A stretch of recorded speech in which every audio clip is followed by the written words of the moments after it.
The Confucius Institute is causing concerns about America's academic freedom.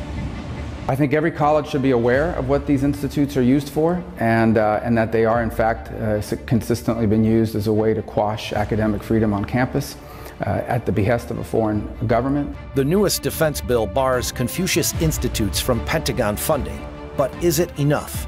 The National Defense Authorization Act is an important step in the right direction, but unfortunately it is not sufficient in itself. The University of Minnesota closed a program hosted by Dr. Kirk Ellison, who confronted China about human rights issues. And if you're wanting to be one of the top 3 universities or one of the whatever, it's hard to do all of that and not play ball with 1/5 of the world's population. But the fight goes on. In October 2012, the University of Minnesota granted an honorary doctorate to Dr. Chen Zhu. I think he was the Minister of Health from China. Right. You were against it. Why? It's not proper to provide an honorary doctorate for an individual who is sitting administratively at the top of a system in which there have been confirmed reports of prisoners of conscience being executed or being sources of organs, etc., to receive an honorary doctorate.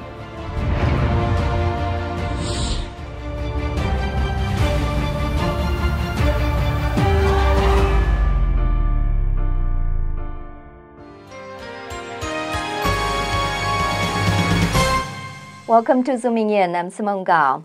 Academic freedom is the cornerstone of American academia. It protects the rights of teachers and students to research and discuss their subjects without fear of censorship or discipline. But what happens to academic freedom when a foreign authoritarian government like China takes roots on U.S. campuses? This is the controversy surrounding China's Confucius Institute. But does China's influence on American campuses extend past the Confucius Institutes? In this episode, we'll take a look at how China's influence on American campuses affects professors, students, and academic integrity.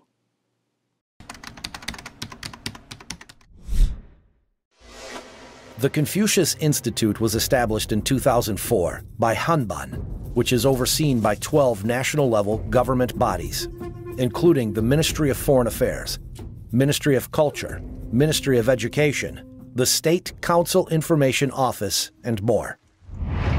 There are currently over 100 Confucius Institutes on U.S. university campuses and over 500 K-12 Confucius classrooms in the U.S. According to Outsourced to China, a research paper on Confucius Institutes by the National Association of Scholars, Hanban provides operating funds and screens and pays Confucius Institute's Chinese teachers and staff members. Hanban also provides textbooks and approves Confucius Institute courses, which are sometimes offered for credit. By whitewashing history and censoring content, the Confucius Institute strives to educate a generation of Americans to know little more of China than the regime's official history. In a 2011 speech at the Confucius Institute's Beijing headquarters, Standing Politburo Committee member Li Cheng-chun said, "The Confucius Institute is an appealing brand for extending our culture abroad. It has made an important contribution toward improving our soft power. The Confucius brand has a natural attractiveness. Using the excuse of teaching Chinese language, everything looks reasonable and logical." Everything looks reasonable and logical to some American politicians, too. At a forum on U.S.-China educational exchanges in April this year, when asked about the rising concerns over Confucius Institutes on American campuses, former member of the Congress, Matt Salmon, said this. Because there is plenty to be concerned about with our relationship with China. But the answer is not to walk away from that relationship. The answer is not to fold up and get rid of these kinds of programs. To me, the answer is to have more of this so that there can be more mutual understanding, more dialogue, more interaction with one another. And so I believe these kinds of programs, they need proper oversight, and they need to, we need to have mechanisms to ensure that they're doing what they're doing, but I believe those mechanisms are in place. The Department of Defense granted 3 years of funding to the Confucius Institutes at the University of Arizona, Stanford, and the University of Washington. Mr. Salmon argued, this is solid proof that CIs are harmless. And again, I would go back, if the DOD believed or had serious reservations that the Confucius Institute was some kind of a threat to national security, they wouldn't have in their wildest dreams decided to provide grant funding, for them to do that. But all this changed quickly. Around the same time Mr. Salmon defended the Confucius Institute, 2 congressmen wrote to Texas A&M raising concerns about its Confucius Institute. Days later, the school said it would terminate its agreement. In May, Senator Marco Rubio also sent a letter to 3 colleges in Florida regarding their Confucius Institutes. I think every college should be aware of what these institutes are used for, and that they are in fact consistently been used as a way to quash academic freedom on campus at the behest of a foreign government. And I would encourage every college in America to close them. There's no need for these programs. In August, President Trump signed the latest National Defense Authorization Act, NDAA. It prohibits Pentagon funding for Confucius Institutes on U.S. campuses. In the future, any universities that have Pentagon funding and Chinese government-funded Chinese language programs will have to secure a Pentagon waiver if they want to keep both. A few days later, the University of North Florida said it would close its Confucius Institute. What will happen to the Confucius Institutes on American campuses? I had a discussion with Rachel Peterson, Director of Research Projects at the National Association of Scholars. She wrote, Outsourced to China, Confucius Institutes and Soft Power in American Higher Education. So Rachel, do you think the National Defense Authorization Act of 2019 does enough to counter the Chinese Communist regime's influence on American campuses? The National Defense Authorization Act is an important step in the right direction in incentivizing colleges and universities to disentangle their Confucius Institutes from the rest of the college campus. But unfortunately, it is not sufficient in itself. The NDAA forbids the Department of Defense from funding Chinese language programs that are entwined with Confucius Institutes on campus. But as long as the university completely separates its Pentagon-funded program from its Confucius Institute, then the university can continue to operate both. So more needs to be done to encourage colleges and universities to cut their ties with their Confucius Institutes. Right. What else needs to be done then? The federal government should condition more federal funding on colleges and universities closing their Confucius Institutes. It should be a condition to receive federal funding to close that Confucius Institute down. The Higher Education Act is currently up for reauthorization, and the National Association of Scholars has encouraged Congress to include language to that effect. We've also said that there needs to be more transparency. Right now, colleges and universities are signing secret contracts with the Chinese government for the purpose of setting up their Confucius Institutes. There should be no secret contracts between American colleges and the Chinese government. Those contracts need to be made public, and the American people need to know the amount of money that the Chinese government has invested into these Confucius Institutes. All of this needs to be made publicly available for the sake of transparency and for protecting the integrity of American higher education. Right. Talking about the integrity of American higher education, how do you think Confucius Institutes impact American scholars? Say, if these scholars are not staff members of the Confucius Institutes, but are on the same campus with the CI, will they be able to publish on topics critical of the CCP? I did case studies at 12 colleges with Confucius Institutes, and I talked to the scholars on those campuses. And what I found is that many professors felt that the presence of a Confucius Institute increased the pressure on them to avoid talking about sensitive topics. They felt that pressure from China, but they also felt that pressure from their own university administrations who didn't want to jeopardize the funding stream that Confucius Institutes had generated. The universities themselves had turned into enforcers of China's speech codes and had effectively passed those on to the professors. So it was limiting their academic freedom and their freedom to teach their students openly on issues related to China. Coming up, besides academic freedom, what else has the Chinese regime's presence on American campuses done to scholars?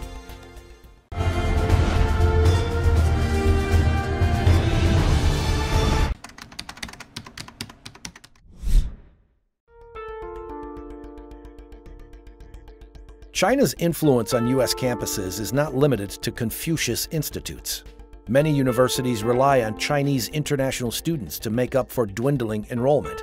According to data from the Institute of International Education, there were over 350,000 Chinese international students in the U.S. from 2016 to 2017. China is the #1 country of origin, making up 32% of all international students in the U.S. This gives China leverage over universities, both with funding for CIs and sending students to the U.S. One side effect of this is self-censorship. The most obvious area is China studies, but business schools, law schools, and even medical schools can feel the pressure, which is what happened at the University of Minnesota, Twin Cities. The U of M has strong ties to China. Its China Center was established in 1979. Making the U of M one of the first U.S. universities to resume ties following the normalization of U.S.-China relations. In 2008, it established a Confucius Institute. According to College Factual, there are almost 3,000 students from China at the U of M. Dr. Kirk Allison directed the University of Minnesota's program in Human Rights and Health from 2006 to 2016. He's an outspoken critic of China's organ transplant system, which persistent and credible reports indicate supports a systematic, state-sanctioned organ harvesting from non-consenting prisoners of conscience, including Falun Gong practitioners and members of other religious and ethnic minority groups. In 2012, the University of Minnesota granted an honorary doctorate to Chen Zhu, Minister of Health from China. Dr. Ellison openly objected to it. In October 2012, the University of Minnesota granted an honorary doctorate to Dr. Chen Zhu. I think he was the Minister of Health from China. Right. You were against it. Why? Right. In my view, it's not proper to provide an honorary doctorate for an individual who is sitting administratively at the top of a system in which prisoners in a death penalty system in which there's insufficient representation, in particular, in which there have been confirmed reports of prisoners of conscience being executed or being sources of organs, etc., to receive an honorary doctorate. In 2016, Dr. Allison's program on human rights and health was closed by the university. You were the director of the program in human rights and health at the University of Minnesota School of Public Health. And now that program was closed, right? Right. And there are various justifications given for the closure of the program. I'm not wanting to get into too much detail, but I would say some of the justifications given have not, in my view, added up, and requests for transparency, particularly on financial claims and things, have not been forthcoming. How much money did your program need? It was not a great deal in terms of these things, and ironically, the year when it was closed, our income from tuition, even from the courses we did, far exceeded what our budget was and had been going up. Is the closure of your program connected to your research into this forced organ harvesting of Chinese prisoners of conscience in any way? Probably not primarily, though. There's a question of if something is a burr under the saddle for some time in various areas, maybe does that count against, you know? So it's a little hard to say.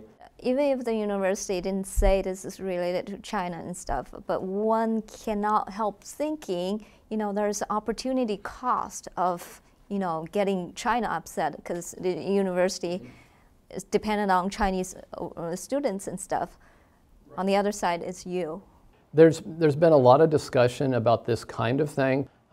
Even when David Mattis came one time to talk, there was a situation in which somebody in an administrative structure wanted to look at the flyer that was being used to advertise the talk, which was extraordinary, right?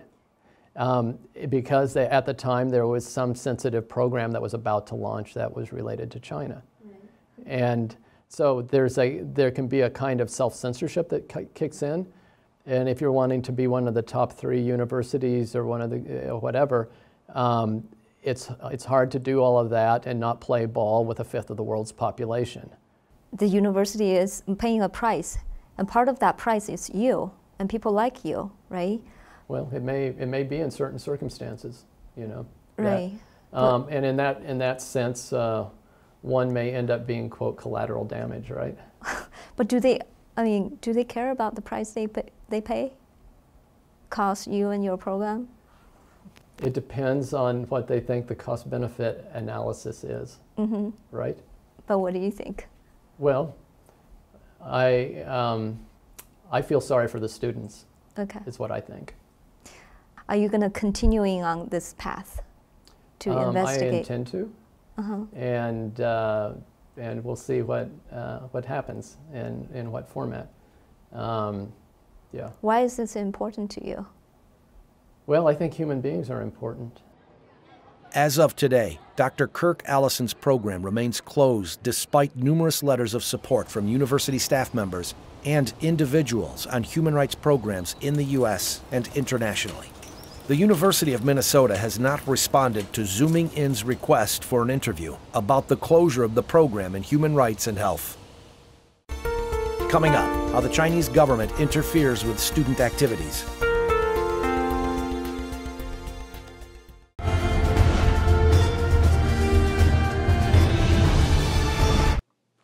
Most discussion about China's influence on campus focuses on professors and academic freedom, but students also feel the pressure, even on American campuses.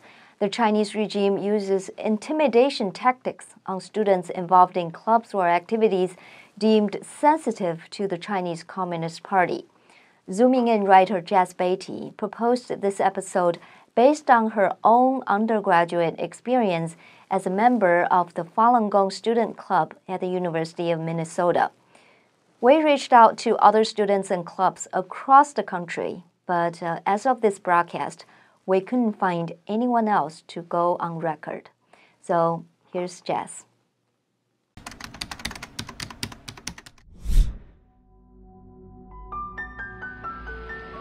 In either 2006 or 2007, I was walking to Walter Library and a big white van stopped in front of me right here. And 6 or 7 Chinese guys got out, shouting in Mandarin, and they all started taking pictures of me. And then they got back in the van and drove off. But it reminded me of the Tiananmen Square videos where you see, plainclothes police officers putting people in big white vans because they're protesting. But I was really shocked that they would try to intimidate an American student on a U.S. campus because of their involvement in the Falun Gong Student Club. And you can imagine what they might do to like a Chinese international student or maybe scholars who are trying to research topics that are sensitive to the Chinese Communist Party.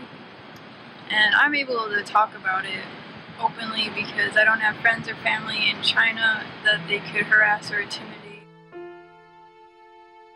In 1968, the American Association of University Professors published a joint statement on rights and freedoms of students. It states, "Students and student organizations should feel free to examine and discuss all questions of interest to them and to express options publicly and privately. They should always be free to support causes by orderly means which do not disrupt the regular and essential operation of the institution." Many Chinese international students don't enjoy these rights. The Chinese Students and Scholars Association, CSSA, is the official Chinese international student organization. In 2004, Chinese consulate officials from Chicago went to the University of Minnesota to intervene in CSSA activities. Chris was on the CSSA board at the time. I had a discussion with him about what happened back then. For security reasons, he asked us not to show his face or publish his last name. So Chris, tell me what happened to the CSSA when you were on the board of it. When I was the student governing body for the Chinese Student and Scholars Association at the University of Minnesota, in my conversation with the president at the time, he said, he's getting contact from the Chinese consulate based in Chicago, and he's getting even funding from them. It was through a check that's directly deposited into his personal account. So I don't know if there's any record or tracking, but he's getting money from the consulate in Chicago. He's getting phone calls. He's getting sort of different directions from the consulate. In 2004, a Chinese student who practices Falun Gong campaigned to be the CSSA president at the University of Minnesota. Something happened when Chinese officials heard that she practiced Falun Gong, right? Tell me about it.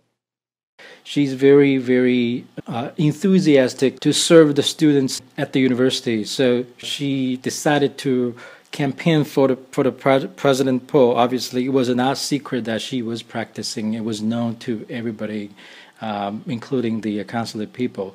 So then I think there was a couple of weeks after that dinner hosted by the Communist consulate from Chicago, a Chinese student from the University of Minnesota who used to serve in the association before several years ago, and all of a sudden put up a social media posts in one of the websites saying, well, he got the news that Falun Gong wanted to take over the Chinese Student and Scholarship Association in University of Minnesota. We cannot let it happen.